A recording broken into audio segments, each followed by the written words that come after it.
Dengan mengucap Bismillahirrahmanirrahim, acara pembukaan Musyawarah Daerah kelima Partai Golongan Karya Kota Losmawe Minggu 26 Juli 2020 dimulai.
Dan kita tetap menjadi organisasi atau partai politik, menjadi mitra pemerintah, menjadi sahabat rakyat. Dan kami berharap di Kota Losmawe ini pun ada kader Golkar atau pengurus Golkar atau simpatisan Golkar yang juga siap kita calonkan untuk jadi kepala daerah Kabupaten Kota Losmawe dalam 2022. Bismillahirrahmanirrahim.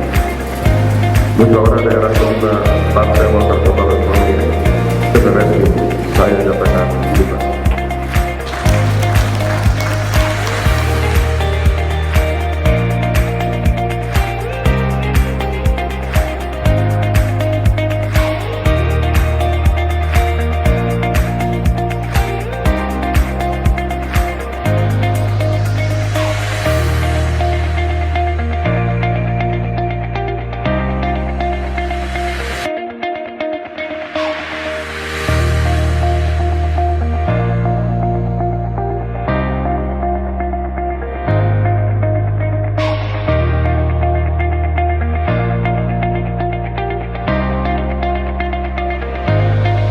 Menetapkan Saudari Nila Rifaidah Zahar sebagai Ketua Dewan Pimpinan Daerah Tingkat Ketua Partai Golongan Karya Losmawe.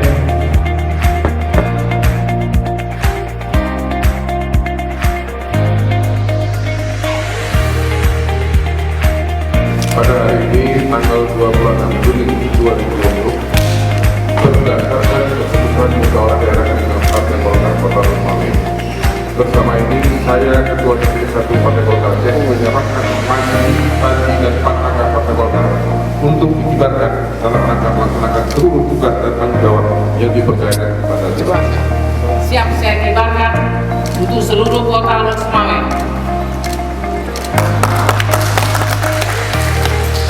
Motivasi saya untuk menjadi Ketua DPD Golkar Kota Losmawe adalah menjadikan Partai Golkar yang mampu menempatkan diri dalam 3 besar pada kontestan pemilihan umum tahun 2024.